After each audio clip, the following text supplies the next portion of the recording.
नमस्ते सगळ्यांना. आपण आजच्या या लेक्चरमध्ये आपण केमिकल प्रॉपर्टीज ऑफ अमाइन्स बघणार आहे आणि अमाइन्सच्या केमिकल प्रॉपर्टीजमध्ये आपण पहिला अल्कायलेशन ऑफ अमाइन्स बघणार आहे.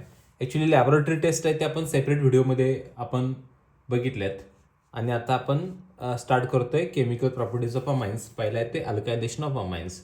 तुम्हाला एक साधा सोपा एक वर्ड समजून घ्या. ही अल्कायलेशन. अल्कायलेशनचा मिनिंग काय होतोय की अल्किल ग्रुप आपल्याला ॲड करायचा आहे. मग ह्याच्यामध्ये आपण काय करतो की ह्याला रिॲक्शनला आपण हाफमन्स एक्झॉस्टिव्ह अल्कायलेशन सुद्धा म्हणू शकतो. आपण हाफमन एक्झॉस्टिव्ह अल्कायलेशन. आता हे आपण कसं करतो तर आपण एकदा समजा प्रायमरी अमाइन घेतला. आता प्रायमरी अमाइन म्हणजेच कसा बघा R-NH2 याला आपण प्रायमरी अमाइन म्हणतो, म्हणजे प्रायमरी अमाइन.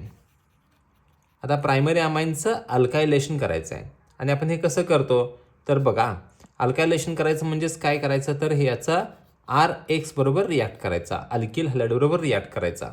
आता अल्किल हॅलाइड रिॲक्ट करत असताना काय होतं बघा, ह्या NH2 मधला एक H आणि हा X बाहेर जातोय, म्हणजे हा H आणि हा X काय बाहेर पडतंय तर HX बाहेर पडतोय, म्हणजेच एक ॲसिड बाहेर पडते. Hydrogen chloride, hydrochloric acid, hydrobromic acid अशा टाईपच्या ॲसिड इथं बाहेर पडते. मग यातला एक H गेला, ह्यातला एक X गेला. मग काय होतं तर हा जो R आहे ना, हा R या नायट्रोजनला अटॅच होतो. मग काय होतं बघा बरं, याला डॅश करतो मी, R-N, H एक शिल्लक राहिला आणि हा R, म्हणजे हा जो तयार झाला तो सेकंडरी अमाइन तयार झाला. हा सेकंडरी अमाइन. हीच रिॲक्शन परत पुढे कंटिन्यू होते, म्हणजेच ही रिॲक्शन थांबत नाही इथंच. कारण या रिॲक्शनमध्ये काय होतं की secondary amine, tertiary amine, quaternary अमोनियमचा साल्ट आहे ना तो सुद्धा तयार होतो. R-X जर मी म्हटलं तर याच्यातनं परत आणि याचा जो H राहिला आहे ना, हा H आणि हा X आहे, तर काय बाहेर पडणार परत HX बाहेर पडतो. मग राहिलो कोण सांगा बरं, मग हा R ॲज इट इज, हा N, हा इथं एक R, हा आधीचाच होता तो आणि इथं हा R आला. म्हणजे बघा बरं हा कोणता अमाइन तयार झाला, टर्शियरी अमाइन तयार झाला. टर्शियरी अमाइन, टर्शियरी अमाइन तयार झाला. आता याच्यावरच ही रिॲक्शन थांबत नाही, तर परत काय होतं पुढं कंटिन्यू होते रिॲक्शन, परत आणि RXची ॲडिशन होते. पण इथं RXची ॲडिशन होत असताना HX बाहेर पडत नाही. काय HX बाहेर पडत नाही बघा, तर जर समजा ह्याचं दोघांचं ब्रेकअप झालं तर Rवर कोणता चार्ज येतो प्लस आणि Xवर कोणता चार्ज येतो मायनस. आता सगळ्यांना माहिती आहे नायट्रोजनवर लोन पेअर असते. लोन पेअर म्हणजे नायट्रोजन हा एकदम रिच स्पेसिस आहे. मग हा R काय करतो, यांच्या लोन पेअरवर अटॅक करतो. मग काय तयार होतं बघा बरं, R-N-R-R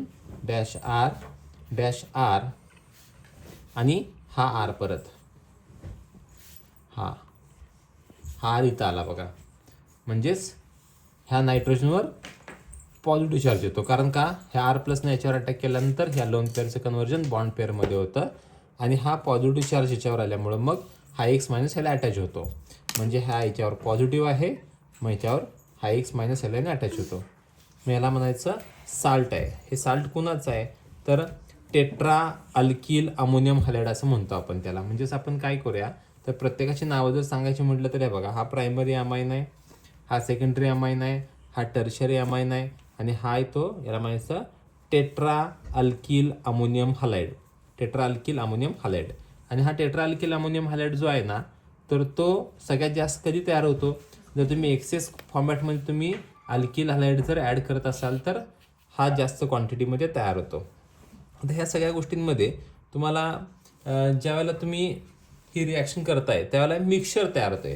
त्याच्यामध्ये सेकंडरी अमाइन पण असणार, टर्शियरी पण असणार, हा साल्ट पण असणार. आता याच्यामध्ये तुम्ही ज्यावेळेला हे ॲसिड तयार होते ना, मग या ॲसिडची काहीतरी विल्हेवाट लावली पाहिजे.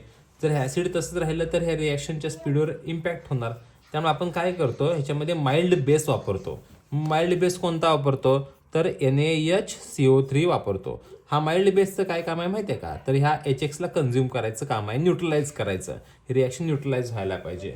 आणि हे सगळं जे आपण करतोय हे करत असताना आपण एक लक्षात ठेवलं पाहिजे की या रिॲक्शनला आपण कोणत्या नावानं आपण ओळखतो, ते म्हणजेच हाफमन एक्झॉस्टिव्ह अल्कायलेशन. मग याच्यामध्ये तुम्ही एक्झाम्पल बरेच करू शकता. आरच्या जागी तुम्ही वेगवेगळे